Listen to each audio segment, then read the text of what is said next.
আসসালামু আলাইকুম। আপনারা দেখছেন সিবিএন টিভি ইউএসএ সংবাদ বুলেটিন। সাথে আছি আমি সারিকা মৌসুমী। শুরুতেই এসেনশিয়াল হোম কেয়ার সংবাদ শিরোনাম। প্রেসিডেন্ট হিসেবে শপথ নিলেন ডোনাল্ড ট্রাম্প। ক্যাপিটাল হিল দাঙ্গায় 1500 অভিযুক্তকে ক্ষমা করলেন ট্রাম্প। নির্বাচিত সরকার অনির্বাচিত সরকারের চেয়ে ভালো মন্তব্য মির্জা ফখরুলের। এবং সীমান্তে ফের কাঁটাতারের বেড়া দেওয়ার চেষ্টা বিএসএফের, বিজেপির বাধা। শুনছিলেন এসেনশিয়াল হোম কেয়ার সংবাদ শিরোনাম। এবারে বিস্তারিত। যুক্তরাষ্ট্রের 47তম প্রেসিডেন্ট হিসেবে শপথ নিলেন ডোনাল্ড ট্রাম্প। রাজধানীর ওয়াশিংটন ডিসির ক্যাপিটাল হিলে কয়েক লাখ মানুষের উপস্থিতিতে তাকে শপথ পড়ান প্রধান বিচারপতি। সোমবার স্থানীয় সময় দুপুর 12টায় ক্যাপিটাল হিলে কয়েক লাখ মানুষের উপস্থিতিতে তিনি শপথ নেন। খবর রয়টার্সের।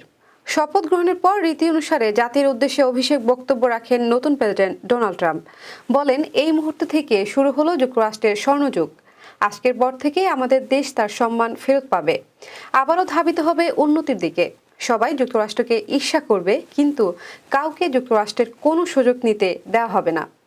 যে কোনো মূল্যে বিগত সরকারের দুর্নীতি, অবিচার সহ প্রতিটি অনিয়মের পরিবর্তন আনা হবে জানিয়ে ট্রাম্প বলেন, পুনরুদ্ধার করা হবে যুক্তরাষ্ট্রের সার্বভৌমত্ব, পুনঃপ্রতিষ্ঠিত হবে নিরাপত্তা, পুনঃস্থাপিত হবে ন্যায় বিচারের ভারসাম্য, শেষ হবে বিচার বিভাগকে অস্ত্র হিসেবে ব্যবহারের অভ্যাস।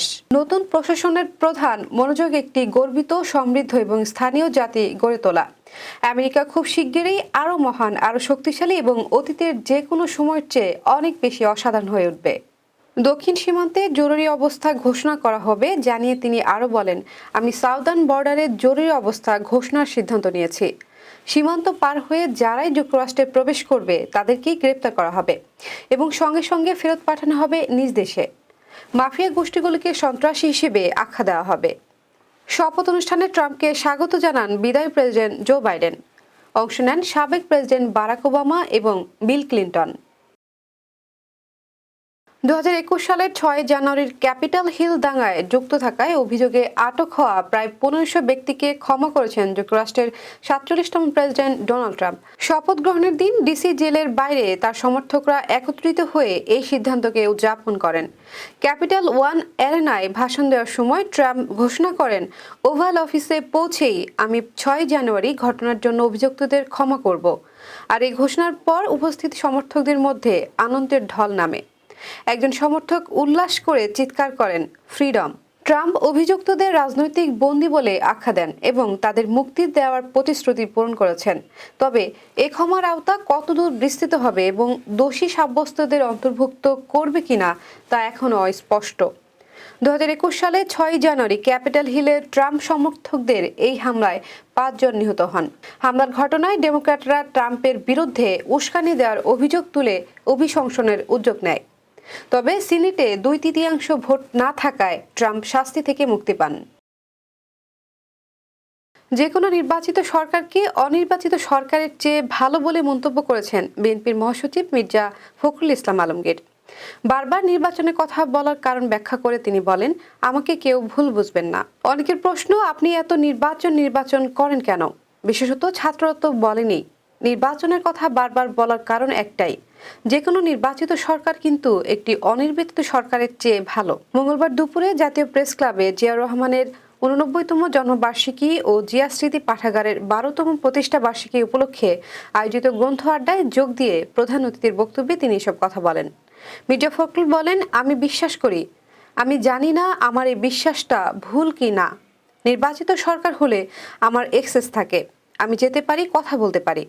সবাইকে ধৈর্য ধরার আহ্বান জানিয়ে বিএনপির মহাসচিব বলেন, আমাদের এখানে এখন যে অস্থিরতা চলছে, এই অবস্থা যদি নিয়ন্ত্রণ করতে চাই আমাদের ধৈর্য ধরে পা ফেলতে হবে।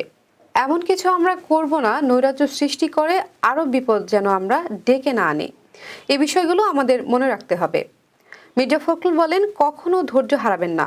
আমি কেন জানি না, আমাদের প্রত্যাশা অনেক, কিন্তু আমাদের ধৈর্য একেবারেই কম। এই তো মাত্র কয়েকটা মাস হয়েছে, এর মধ্যেই আমরা সব পাগল হয়ে গেছি। আমাদের অন্তর্বর্তী সরকার অনেক ভুল ত্রুটি করছে। ভুল তো করবেই, তারা তো আর সরকারে ছিল না, রাজনীতি করেনি। রাজনীতি বিষয়টা তারা জানেও না, করেওনি। তাদের তো সময়টা দিতে হবে। সীমান্ত এলাকায় বর্ডার গার্ড বাংলাদেশের বাধা উপেক্ষা করে আবারও কাঁটাতারের বেড়া দেওয়ার চেষ্টা করছে ভারতীয় সীমান্তরক্ষী বাহিনী। মঙ্গলবার ভোরে কুয়াশাচ্ছন্ন আকাশে জয়পুরহাটের পাঁচবিবি হাটখোলা ক্যাম্পের আওতাধীন ধরেঞ্জি ইউনিয়নের উসনা সোনাতলা ঘোনাপাড়া সীমান্ত এলাকায় 281 পিলারের 34, 35 ও 36 সাব পিলারে এই ঘটনা ঘটে। জয়পুরহাট খোলা 20 বিওপি ক্যাম্প কমান্ডার শাহজাহান বিষয়টি নিশ্চিত করেছেন। বিজেপি ও স্থানীয় সূত্রে জানা গেছে, আন্তর্জাতিক আইন অনুযায়ী সীমানার 150 গজের মধ্যে ঘেরার কাজ করা যাবে না। তবে সীমান্তের হাটখোলা বিওপির পূর্ব উসনা ঘোনাপাড়া এলাকায় মেইন পিলার 281 এবং 33, 34 ও 35 সাব পিলার পর্যন্ত অংশে আনুমানিক 29 গজ ভারতের অভ্যন্তরে আজ আবারও কাঁটাতারের বেড়া নির্মাণের জন্য কাজ শুরু করে বিএসএফের সদস্যরা। বিষয়টি স্থানীয়দের মাধ্যমে জানতে পেরে বিজেপি আবারও বাধা দেয়। এরপর কাজ বন্ধ রাখেন বিএসএফের সদস্যরা। এই ঘটনায় পরিস্থিতি শান্ত থাকলেও পরপর বিএসএফের এমন ঘটনায় সীমান্তে বসবাসকারীদের মধ্যে আতঙ্ক বিরাজ করছে। বিজেপির হাটখোলা বিওপির কোম্পানি কমান্ডার শাহজাহান বলেন, বিএসএফের সদস্যরা সীমান্তের শূন্যরেখা থেকে 20 গজের মধ্যে কাঁটাতারের বেড়া নির্মাণ কাজ করছিল। আমরা কাঁটাতারের বেড়া নির্মাণ কাজ বন্ধ রাখতে বলেছি।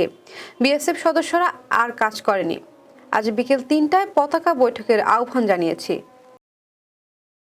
এবার কর্ণফুলী ইনকাম ট্যাক্স সংবাদ শিরোনাম। হাসিনার আমলে বগুড়ায় উন্নয়নের ছোঁয়া পড়েনি, গিয়াস আহমেদ। আবারও স্বাগতম সিবিএন টিভি ইউএসএ সংবাদ বুলেটিনে। শুনছিলেন কর্ণফুলী ইনকাম ট্যাক্স সংবাদ শিরোনাম। এবার বিস্তারিত। যুক্তরাষ্ট্র বিএনপির নেতা ও আমেরিকা বাংলাদেশ চেম্বার অব কমার্সের চেয়ারম্যান গিয়াস আহমেদ বলেছেন, বাংলাদেশের একজন ক্ষণজন্মা পুরুষ জিয়াউর রহমান, যিনি বগুড়ায় গাবতলীর মহিষাবান ইউনিয়নে জন্ম নেন।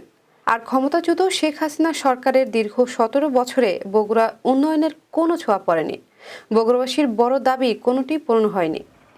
রাজনৈতিক প্রতিহিংসার এ জেলায় উন্নয়ন নিয়ে চলছে বৈষম্য। শনিবার রাতে জিয়াউর রহমানের নিজ বাড়ি গাবতলীতে কমল ও জিয়া কবিতা গ্রন্থের মোড়ক উন্মোচন এবং শীতবস্ত্র বিতরণ অনুষ্ঠানে তিনি এসব কথা বলেন। বিএনপির চেয়ারপারসনের উপদেষ্টা ও সাবেক এমপি হিলালুজ্জামান তালুকদার লালুর সভাপতিত্বে অনুষ্ঠানে বিশেষ অতিথি ছিলেন আমেরিকা বাংলাদেশ চেম্বার অব কমার্সের কো চেয়ারম্যান শিল্পপতি হাসানুজ্জামান হাসান। অনুষ্ঠানে প্রয়াত জিয়াউর রহমানের দাদা মরহুম কামাল উদ্দিন মণ্ডল সহ পারিবারিক গোরস্থানে সকলের আত্মার মাগফিরাত কামনা এবং খালেদা জিয়ার রোগ মুক্তির জন্য দোয়া করা হয়।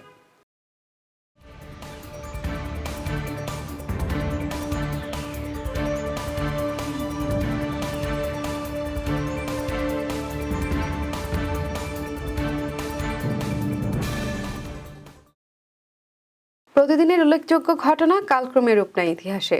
চলুন এক নজরে দেখে নেওয়া যাক আজকের দিনে ঘটে যাওয়া উল্লেখযোগ্য কিছু ঘটনা। 1737 সালের আজকের এই দিনে পূর্ব ভারতের বঙ্গোপসাগরে ভয়াবহ প্রাণঘাতী ঝড় তুফানে 3 লাখ মানুষ প্রাণ হারায়। 1762 সালের আজকের এই দিনে ইংল্যান্ড ও স্পেনের যুদ্ধ শুরু হয়। 1793 সালের আজকের এই দিনে জানুয়ারিতে ফরাসি সম্রাট সরুস লুইকে শুলে চড়িয়ে হত্যা করা হয়। দর্শক, এই ছিল সিবিএন টিভি ইউএসএ সংবাদ বুলেটিনে। শেষ করছি, পরবর্তী বুলেটিন দেখার আমন্ত্রণ জানিয়ে এতক্ষণ সাথে থাকার জন্য ধন্যবাদ সবাইকে।